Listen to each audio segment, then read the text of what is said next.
Hello everyone, welcome back to the 21 days meditative art ritual. We are so close to the end of our sessions and we have learned a lot of different art forms, different styles in these 21 days meditative art sessions. And I'm so glad that we got to also meet new artists and know more about them.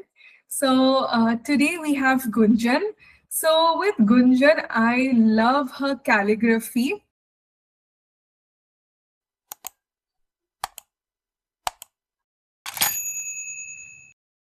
The way she combines calligraphy with watercolors or even like small doodles, I just love it.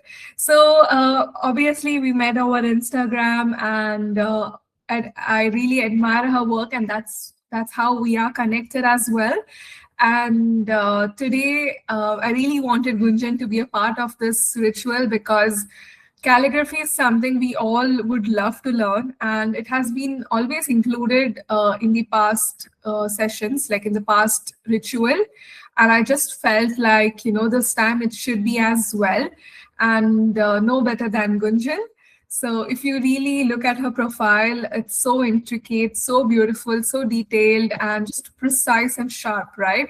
So yeah, so today I'll hand it over to her, and today we're going to have a great time learning calligraphy and also how to combine it with doodles or a bit of mandala. And I think I'll let Gunjan speak more about it, but get going. Hey everyone, thank you so much, Hina, first of all, for the beautiful introduction. This was my first time hearing such sweet words for even my work personally. So, thank you so much for that. And I personally love to combine calligraphy with doodles and mandalas. I don't really do it alone. Um, to combine it with mandala.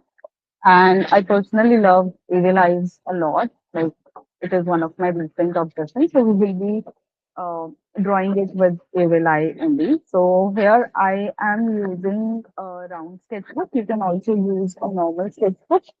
Uh, it can be A5 or whatever paper or anything that you have.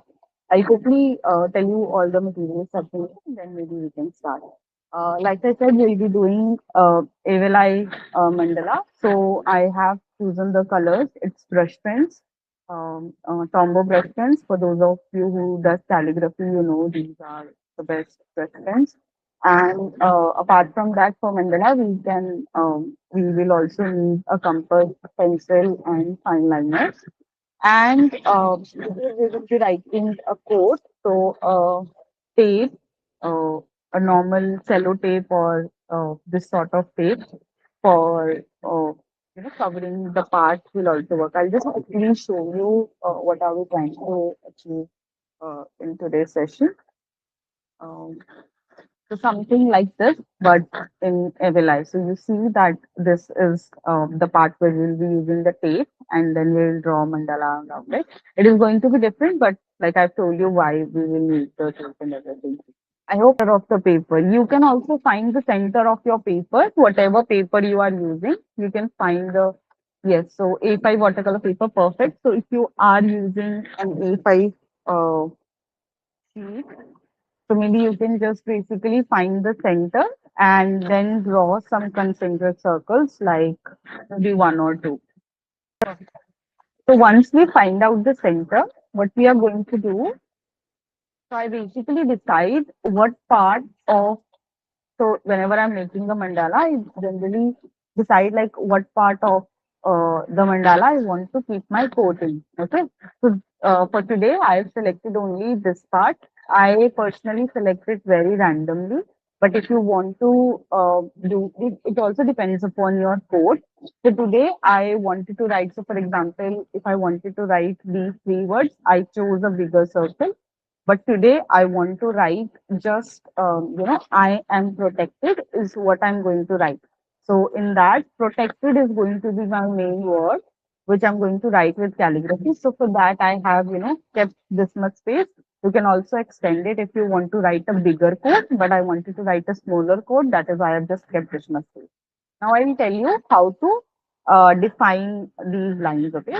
So once you have find the center and you know that this is the diameter of the mandala that you want to make, just make a line in the center part, and from the center just find out the space. So if, example, if your coat is longer, you can do like maybe, so mine is 1.5 centimeter above and 1.5 centimeter below. I hope it is visible. So from the center, like for example, I wanted it to be of 3 centimeter only. So that is what I have done. So it is 1.5 centimeter above from the center, 1.5 centimeter above and 1.5 centimeter down.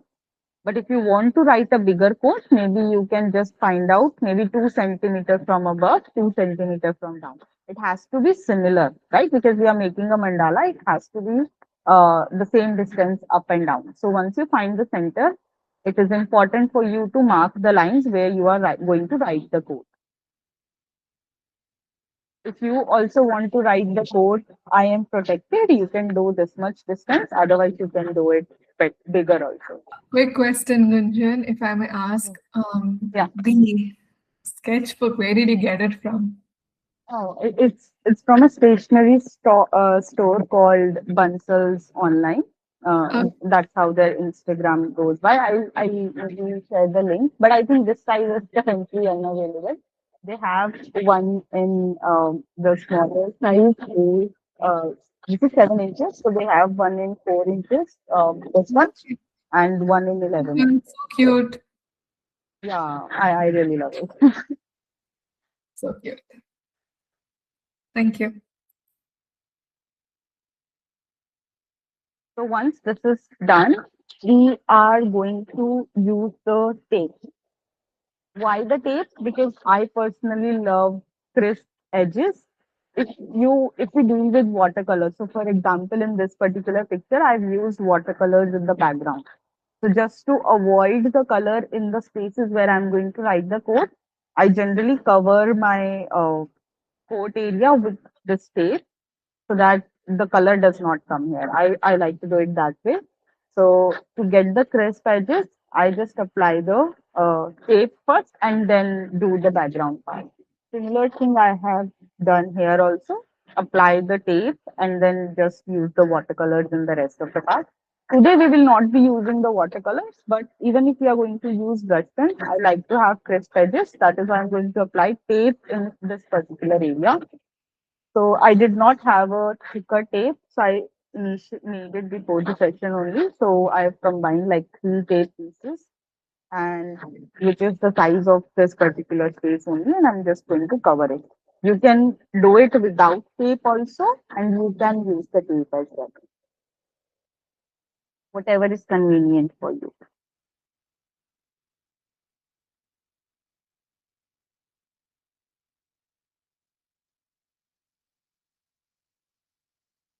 And one more thing, I like to do it without the grids. That is why I have not made any grids as such. But if you want to do it with grids, you can do that as well. I like to keep it freehand mostly. So once this is done, you can see that we can still see our center, which is here. We will start making the concentric circles of mandala. I don't want to keep it very heavy, so I'll be just making a few, but I'll tell you what to keep in mind now. So once this is done, you can just give me a thumbs up and then we can start further. Please note that. Thank you.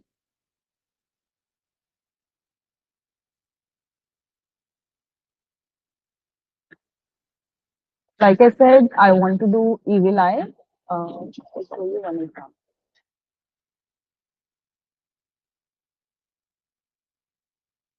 So I made this sometime back. So this is also on the similar shades of evil eye, right? So this space, it was covered with the tape because I wanted to write the code.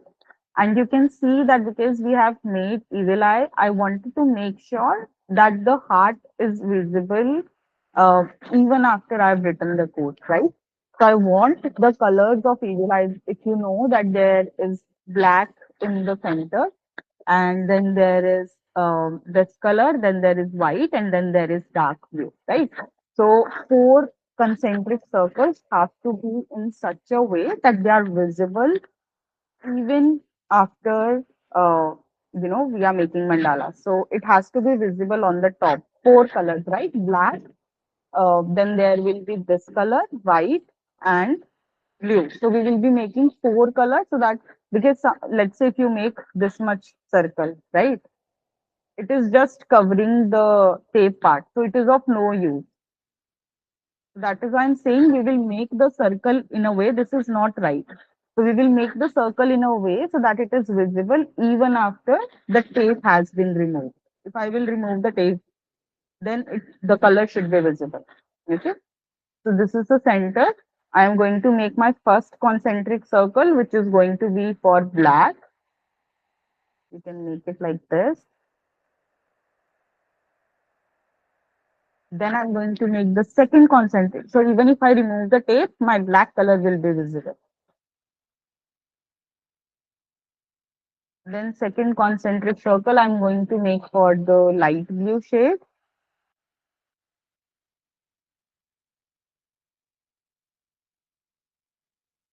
First circle ka radius. If you're following mine, I'll just tell you, otherwise it's not important. I think we can also do our own measurements, right? Tentatively. Like it's okay if you're not rigidly following yours. Yeah, so but this is just in case who is following mine. This is 2.7. But you can do your own as well. You just have to keep in mind that it is not covering just the tape part, right? And then I'm going to be making my third circle. Like I said, I don't use grid. I want to keep it freehand, so the distance between the circles can also be uneven for me. If you want to keep it same, you can do that. I don't really prefer to do it that way. So black, blue, white, and then dark blue.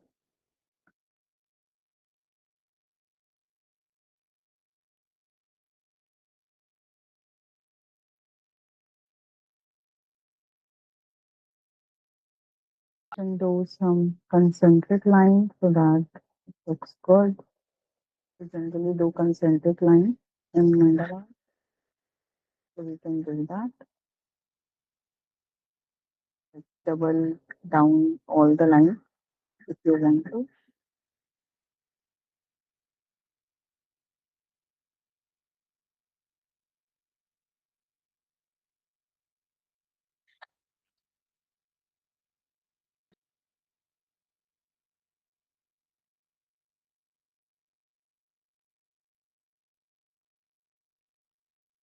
I'll make sure I'll just touch it with the edges so that the edges are smooth.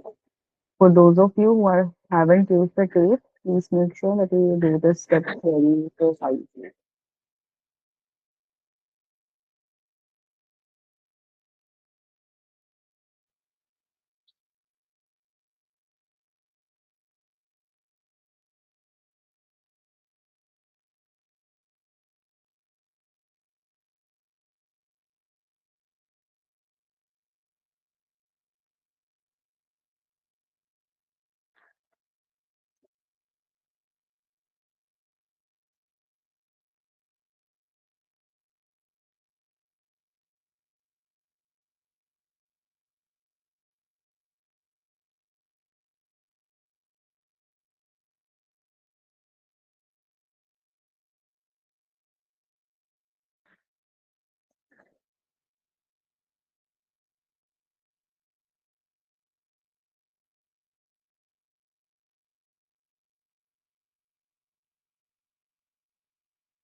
I hope this is clear.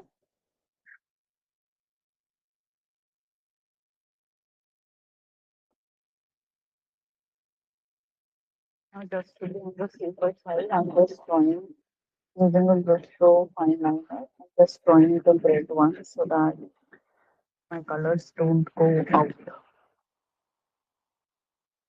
You can do this or you can skip that as well.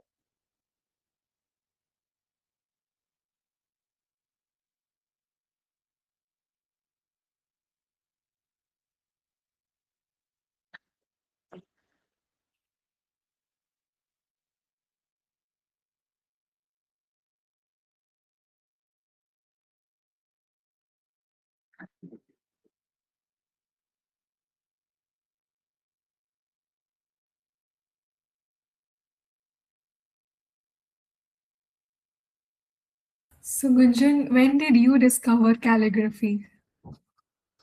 Oh, good question.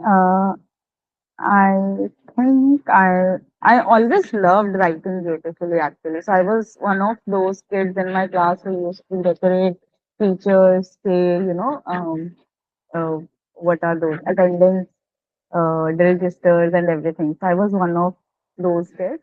And I used to always copy the fonts which were available online. That's how I used to do it initially.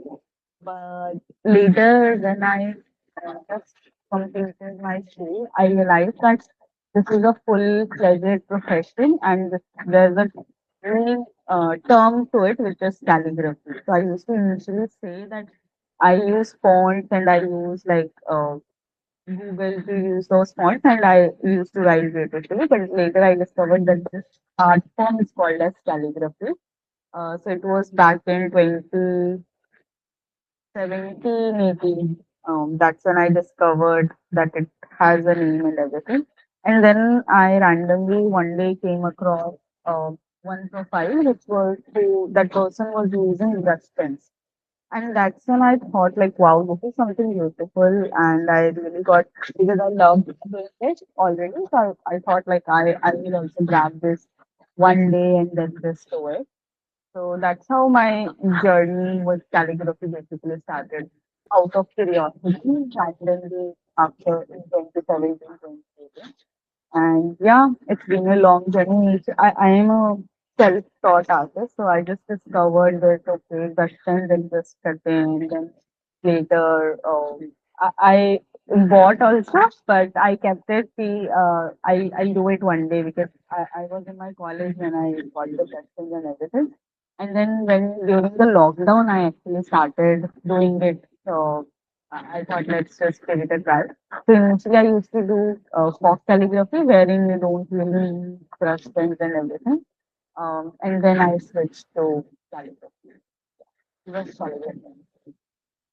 I think I gave a very long answer. So lovely to hear. I think that journey itself, like everyone just has their own unique journey, and the way Yeah. you have molded yourself is commendable.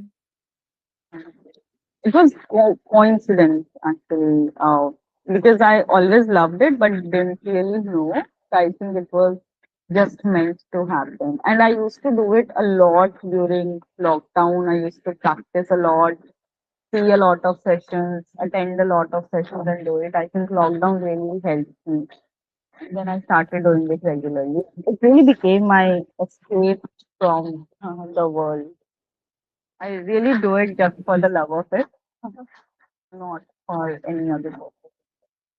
That's lovely. I think, every artist I sort of organize a session with, they're always told, like, even though they've done it before, but lockdown Yeah, has really been a game changer for I everyone. agree. I think we just got I that technique for ourselves. Right. Because before lockdown, I think we were not really paying attention to what was really happening on social media. But I think lockdown really helped us to meet a lot of people. In fact, the uh, art community that we have discovered, I think most of the artists I got connected to were in lockdown. I'm still in touch with them.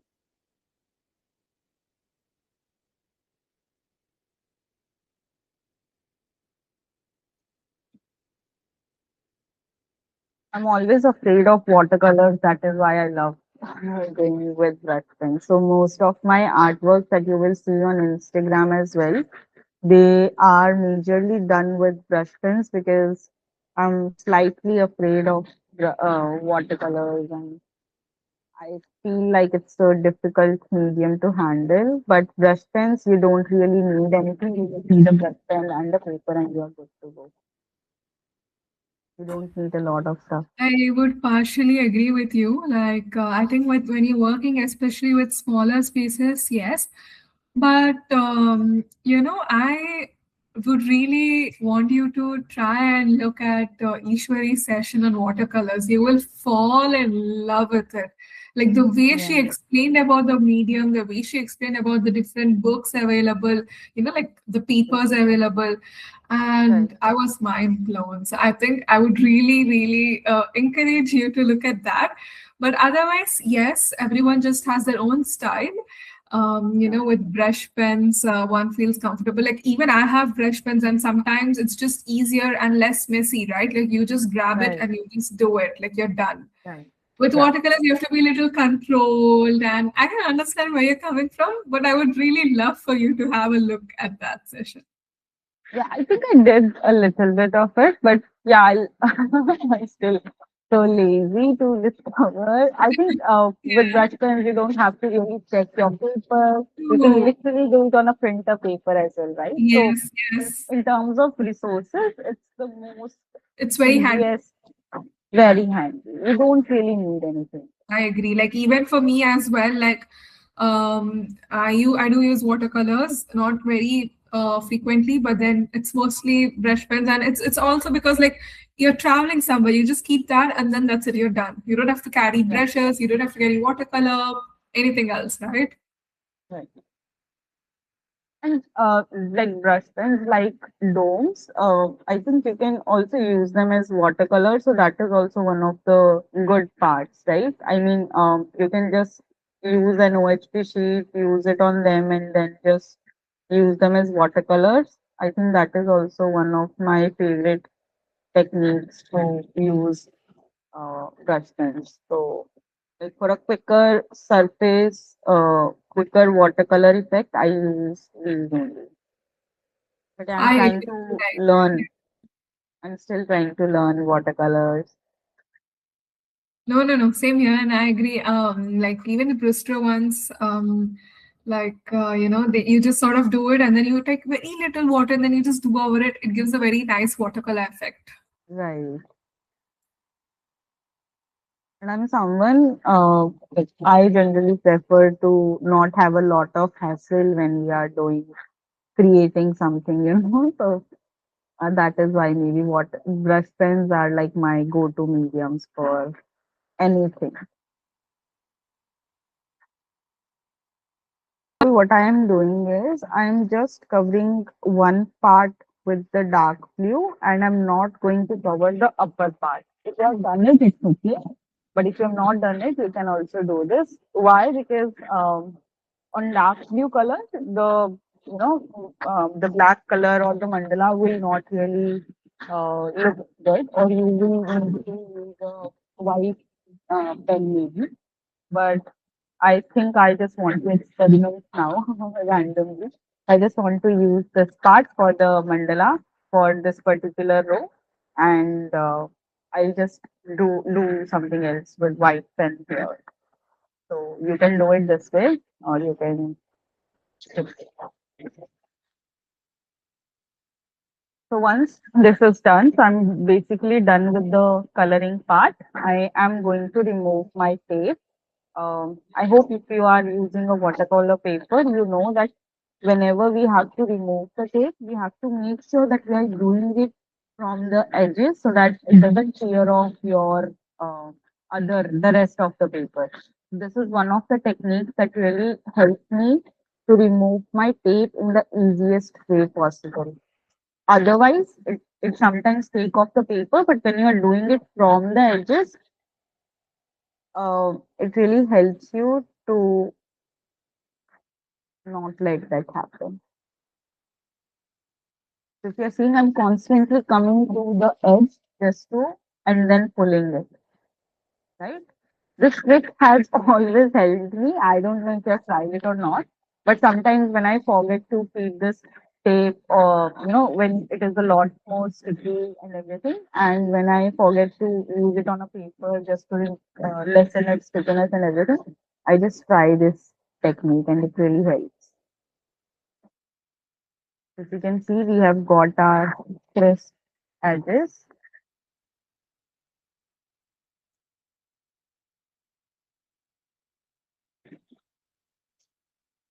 I hope it is understandable.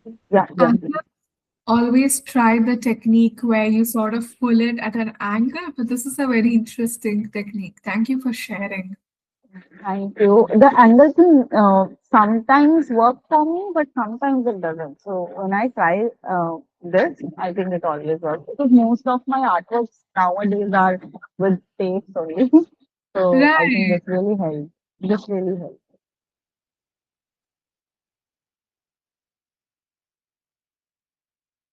I think that's the beauty of art. You don't really need to stick to the rules as well.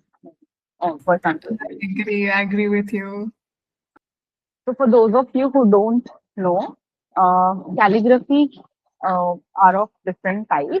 The one that we will be doing today, it can be brush calligraphy also, and it can be soft calligraphy also. I'll quickly give you a demo of both of them. And it is nothing but the art of writing your letters beautifully. That's it. So if my normal handwriting looks like this, wherein I'm writing like very quickly and I'm not really paying attention to each and every single word of mine. In calligraphy, that is not the case.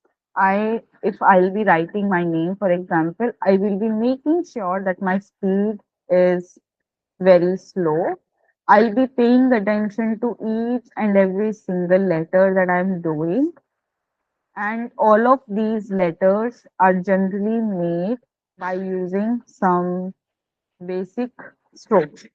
So, you see the difference? This is my handwriting and this is my calligraphy. So, here I paid really good time. I paid attention to each and every letter that I was writing, but here that was not the case totally, and you can see the difference.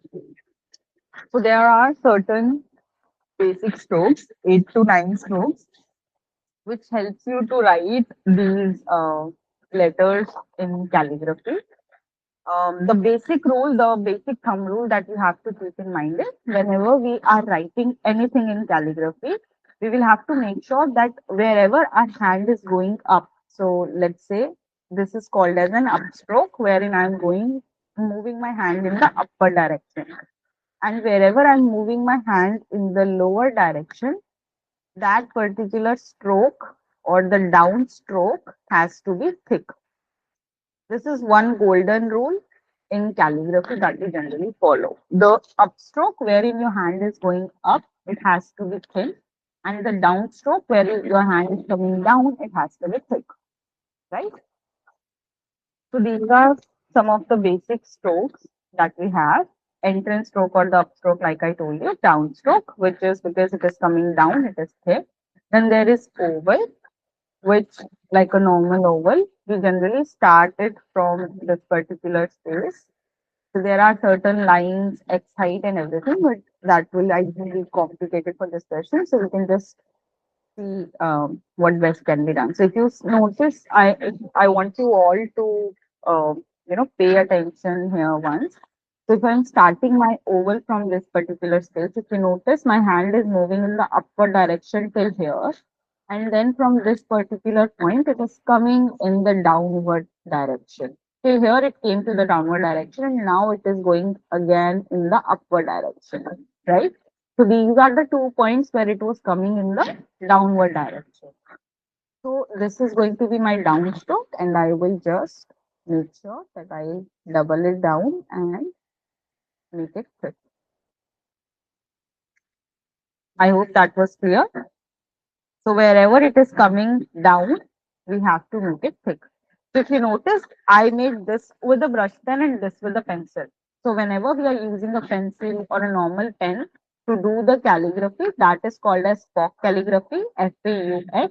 And whenever we use a brush pen, that is called as brush pen calligraphy. I'll quickly tell you how to do it with a brush pen. Brush pen, we have a tip which is flexible. So, we have to apply pressure just to make it thick and thin. It comes with practice only, so don't worry if you don't have brush pens, you can do it with normal pen also, right? So when you apply pressure, you also have to hold your pen in 45 degrees if you can see,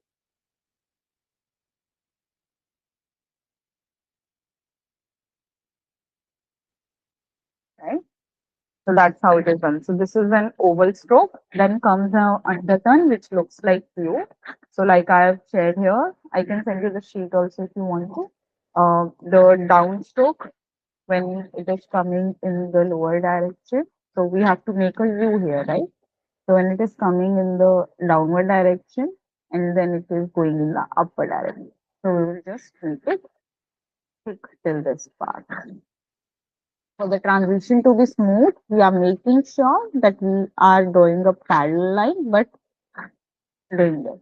It cannot be like this. This is wrong. This is this line should not be there. It should be a smooth transition. And then you can fill it in. Then the opposite of underturn is overturn. I'll tell you how we will be using these to make the letter. Wherein our hand is going up and then it is coming down. Then when we combine both of them, it is a compound curve. And all of these were between two lines. So this height is called as x. I hope you are understanding. If there's any confusion, you can let me know which first thing I will use. This is stones, and I also use combo. Combo is I basically use a small tip. So there's a large tip and there's a small tip.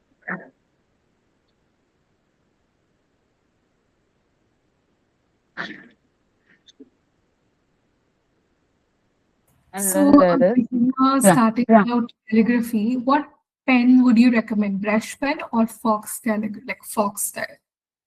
I think you can start with the fox calligraphy because that is how I started. It's very convenient. But when you, of course, want to try out because 10 basic markers, let's say if you want to do it on a wall, etc., you will have to use fox calligraphy. So it is also important to know that.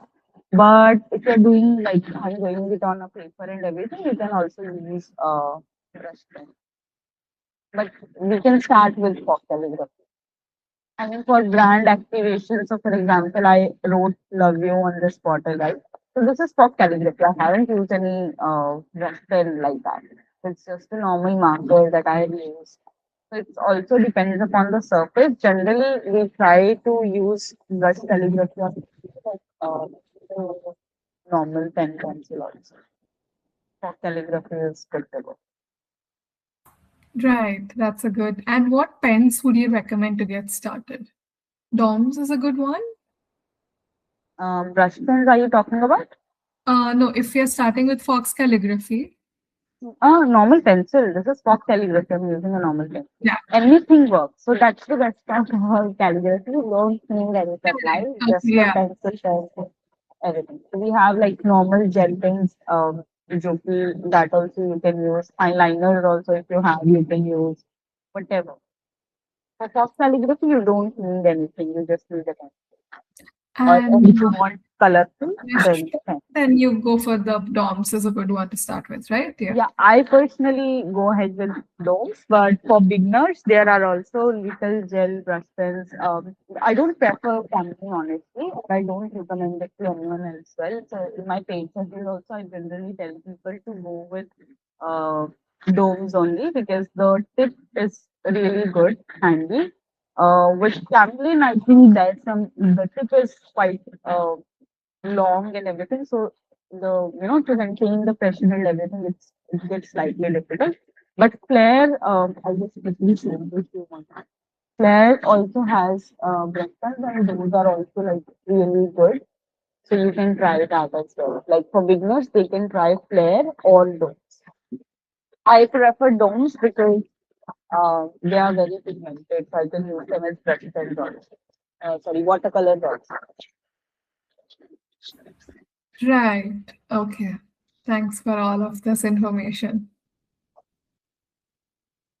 These are flare brushes. Their stick is also really good. It's flexible and it is sturdy as well. So with brush pens for beginners, it's important that you use a tip which is flexible but sturdy also. So these are okay. These are not like very pigmented to be used with watercolors. That is why I prefer. And these are the if you're doing calligraphy professionally, because domes, etc., they're not waterproof. But Tombow, they are waterproof. So this is hard tip, small tip brush pen, and this is waterproof as well. So you can use watercolors over it. However you want to use it, you can use that. But with domes, you really have to keep in mind that you don't use water. So, over. Yeah. So then there is a sender loop wherein we make like a P sort of structure that starts from the waistline. So these two were also made in between waistline and baseline. Waistline is basically the line where the base of your letters is going to rest. Waist is the line where the top part is going to rest. So a sender and this distance has to be of same distance. And then there is the sender. I'll send you all of these pictures if you want. And these are the basic strokes. I'll quickly tell you how we use this stroke to make the letter. So, for example, this is my entrance stroke, this is my oval, and this is my underline. I'll use these to make A. For those of you who do not know calligraphy, you can look at here. So, this is, let's say, my two lines wherein I want to make it. So, I'll be using my entrance, and then this is how we write A in normal handwriting, right? If I just break it down, this is entrance, this is my oval, and this is my undertone. So when I combine all three of them,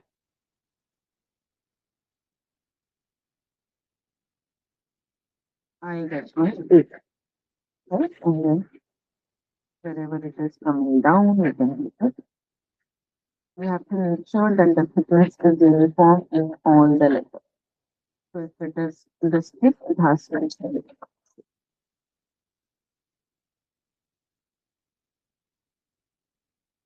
If there are any doubt,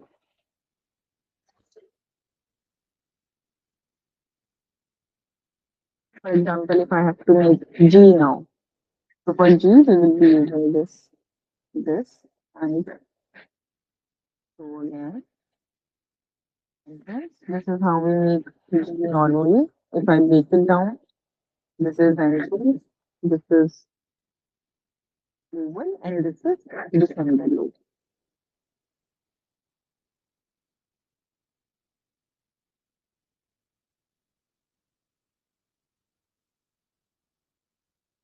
Blend it so that it becomes an entry.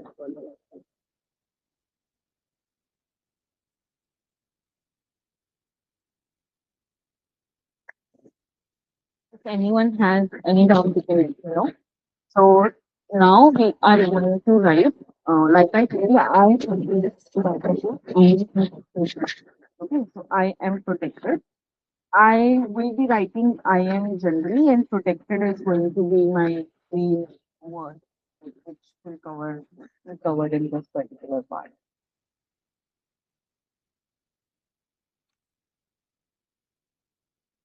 So I'm going to make some rules now. Generally, if I have to write protected,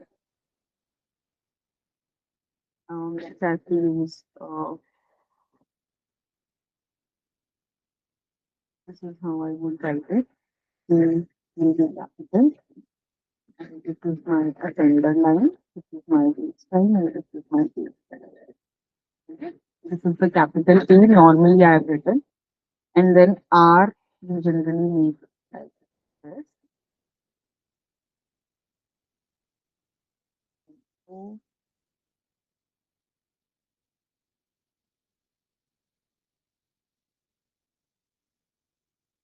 Mm, I have to make sure that these lines are coming in one and these are in. This is what the rule says.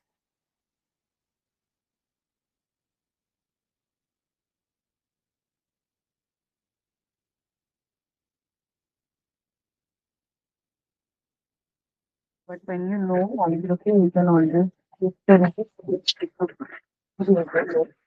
what I'm going to do here, this is how in calligraphy we would write.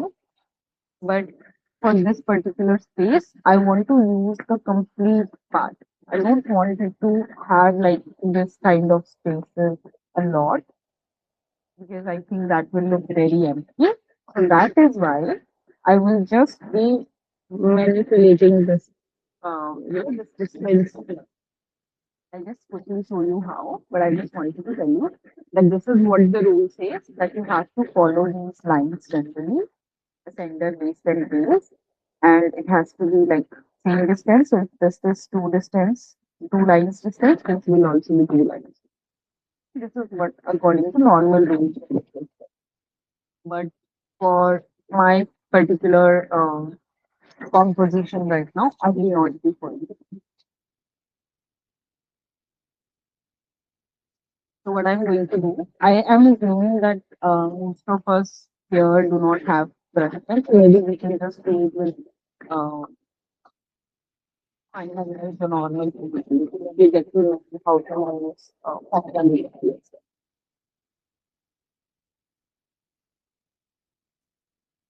Is there anyone who has any doubt? You can let me know, please. Yeah. So I will be making two lines because I don't want my coat to touch my the crisp line that I've made. Okay. So I will just make sure that I'm making a line which is slightly below my crisp line that I'm drawing. Now I'm assuming that this is my waistline and this is my center line. यहाँ पे P आएगा. Now I will not be keeping the distance in here. So what I personally we have to write the word protected. Okay? And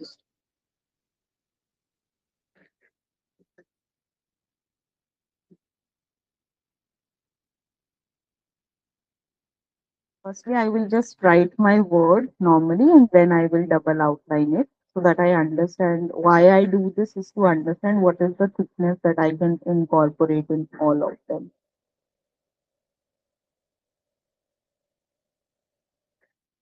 So ideally this was my center, but I'm taking it above my center slightly so that it looks good. Otherwise space was shallow.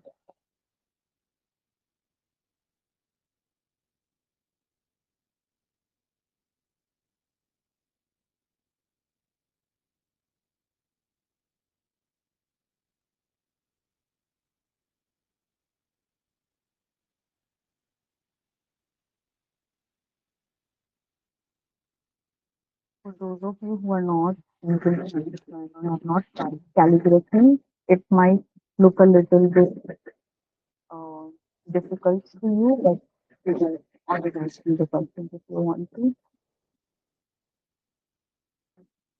I have to write it again. So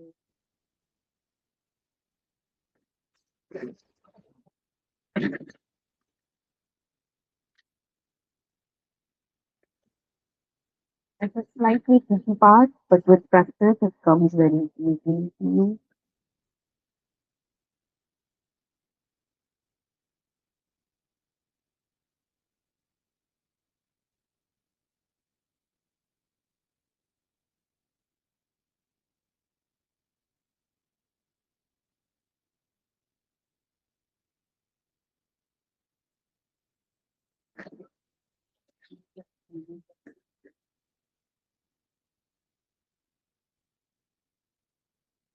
So why I erased it because my letters were not getting enough space. I wanted to keep it to the center, so I just erased it. You can also use your pen. you don't do that. That's why finalizing the layout before is very important.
It's so interesting to see that, especially for a beginner, rather than just learning the strokes and then directly writing it, it's really good to sort of do like a layout, right? Like, even I'm sure even now you do a layout and then you start inking it like with the pen.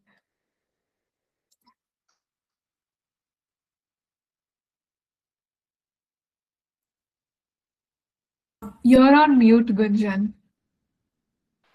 Oh, I'm so sorry. I'm so sorry.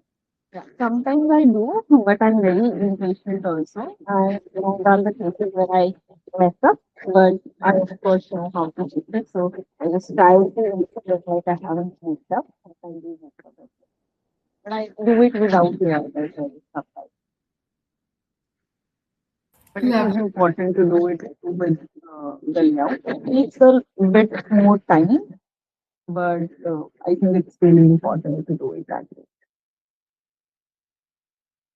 I think even though I try to not mess up, we have to mess up here also. Because I will be writing I at this point and M at this point, I think that will not come out. So maybe we just have to write I am in this particular planning. And after planning, sometimes the planning doesn't work.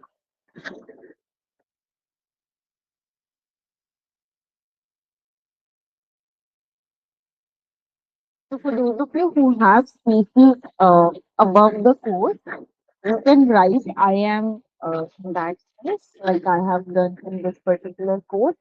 But I think if I adjust it here, like I do have space in this particular direction and here, but I think if I write it I here and M here, it will not look really connected. So I don't want it to look bad. I can also adjust it here, but I think that will look too cluttered.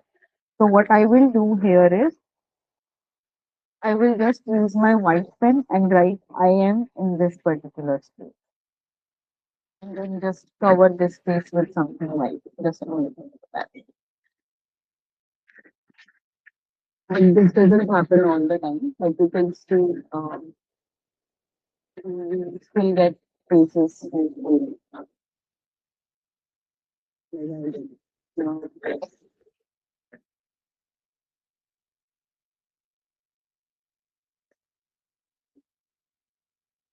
should we trace it? So for tracing I'm just using the stroke of brush from fine liner. You can also use a normal pen if you want to. Whatever works for you, you can do that. I will be going with a point three. Personally, I'm using point three so that it's not uh, like 0.5 on it. 0.5. The leaf size is 0.5, and I'm going to trace it. If you notice carefully, the thickness of all my strokes are similar. They're not exactly the same, but they are similar. This one is slightly more, so I will just adjust it now when I'm doing it with the pen. But you have to make sure that all of them, the thickness is similar. It can't be thick for one and thin for other. That is very important to keep in mind.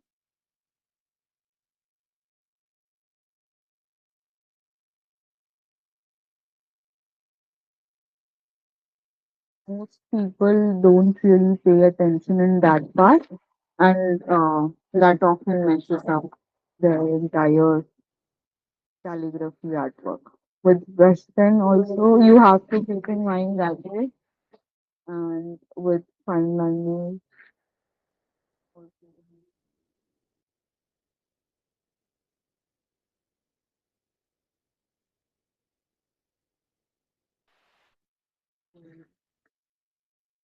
like this.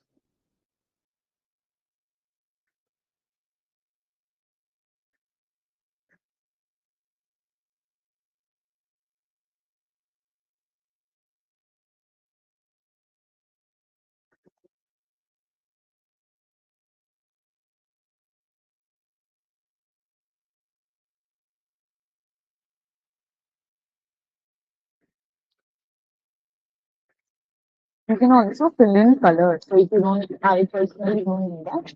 But like if I don't want to use black color here, I can also use the colors I use in every life here. I'll just show you quickly what I mean by that. Then in that case, it's going to be like, those word art effects where you have black border, but you have color filling in it. Right. I've seen some people doing it. I don't really do folk calligraphy a lot, so I don't do that, but it looks like really well if you want to.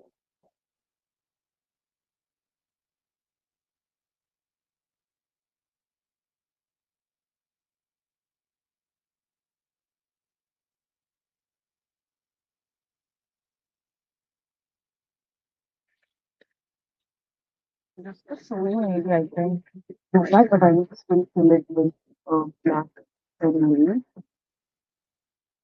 It's important to remove your pencil lines because otherwise, once you use brush pen over them, they don't get removed.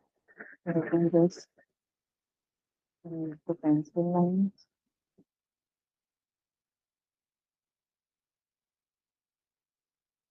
So maybe I can just get to the thing.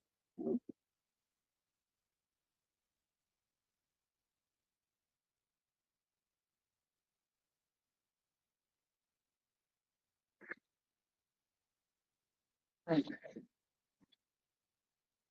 You can do this also, or you can just like it. Whatever you like. I like to keep it black, so I just turn it black.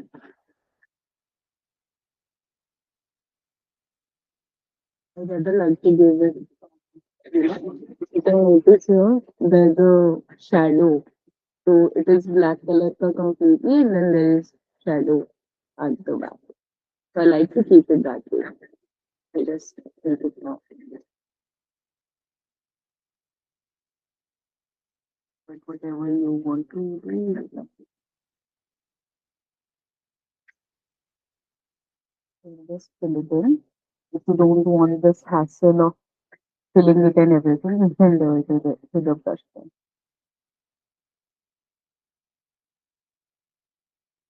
But on bigger surfaces, so like I like to draw, this is a wooden slab.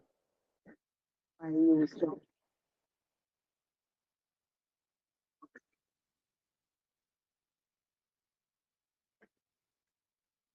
just feel free to ask your doubts also if you have any.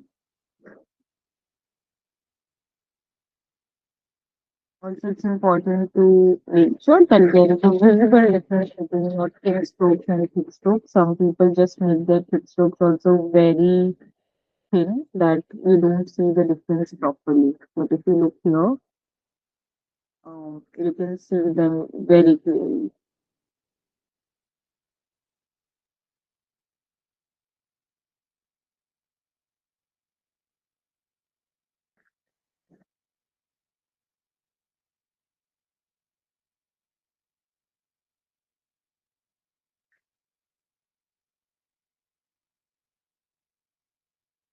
Like I said, I'm very impatient and I don't like to do this very fast. That is why I prefer machine.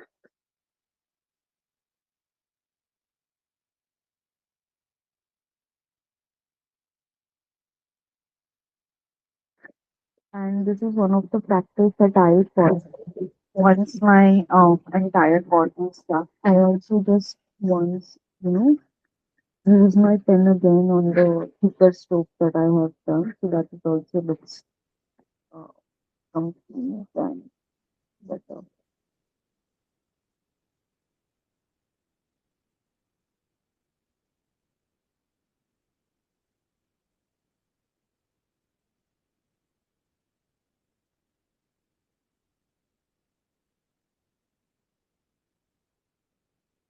Like I told you, I personally like to highlight it, so I will show you quickly how to do that also. You generally make the shadows from the lighter color. I will first decide the direction you want to give the shadows.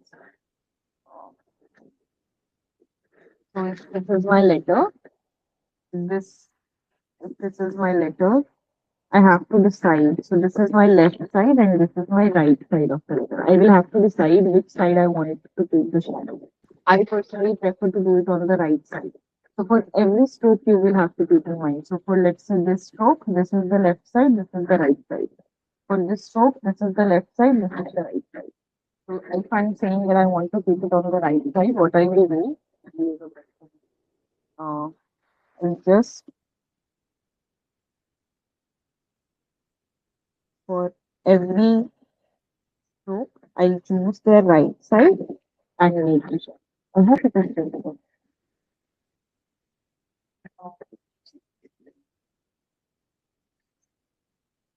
Is it visible to you all?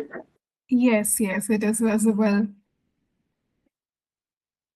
It's almost So like sort of playing with depth and shadow, right? yes, Like light, where the light falls, or where the depth is going to be, where the shadow is going to be. right.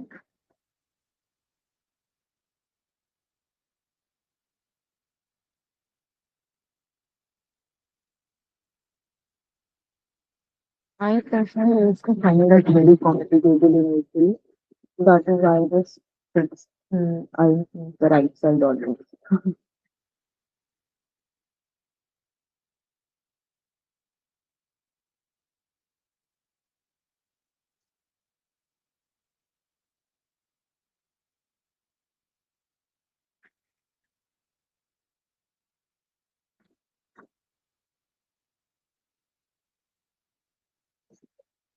You can choose not to do it as well, but I like to do it because it's just adds to the look.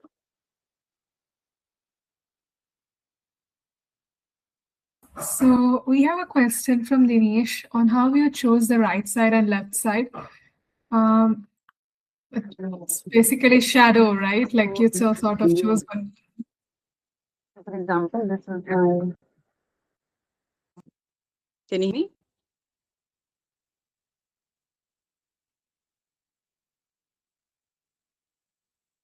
Yeah. Yes, we can hear you. 1 second. So, for example, this is my stroke. Okay. So, for this particular area, this is my left side. Right, normally, right? This is my left hand side. This is my right hand side. So, this is the left hand side of the stroke. This is the right hand side of this particular stroke. Similarly, for this stroke, this is the left hand side. This is the right hand side. Did you understand? So, koi bhi, if we have a normal line also, this is the left side, this is the right side.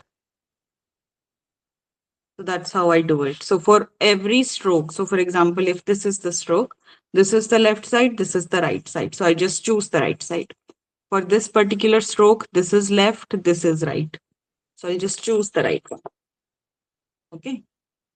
If you practice it a bit, I think it will come more natural to you. But yeah, this is slightly tricky, and it sometimes takes time to understand. practice usually.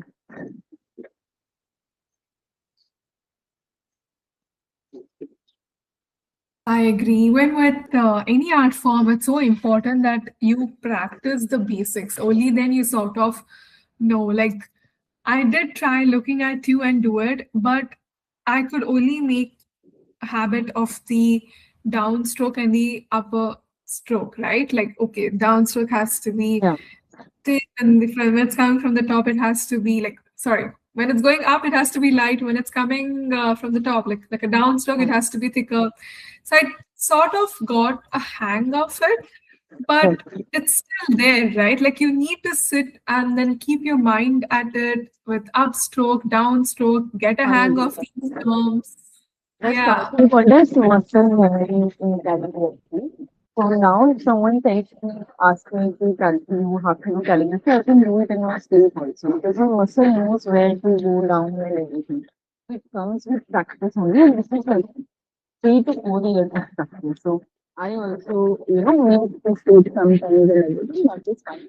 But it comes with a lot of practice also, because there are so many strokes that you have to keep in mind, so many things that you have to keep in mind. I try to simpler, but once you get a hang of it, it definitely gets easy.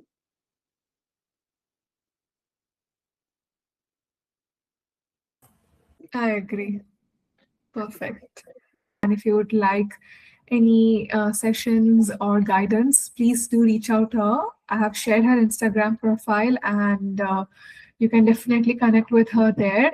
Please do check out her work. Like I told at the start, it's lovely and you will be amazed by her talent. Gunjan, thank you so much. You have patiently guided us throughout the session. Like I mentioned, we had calligraphy before, but the approach was different. We just learned the strokes, but this time you actually showed us how to integrate it into an artwork, and you went in depth with the shadow part as well. And can't thank you enough, but you were amazing. Thank you. Thanks so much for having me in this class. I hope everyone else also learned something. I personally felt that I need a few things confusing into something, but it will come with practice only. And if you want to, if you have any doubts, you can also reach out to me on Instagram. And yeah, in case you have any doubts, we can let me know. I guess we can make the mandala in these parts. Maybe we can do that later.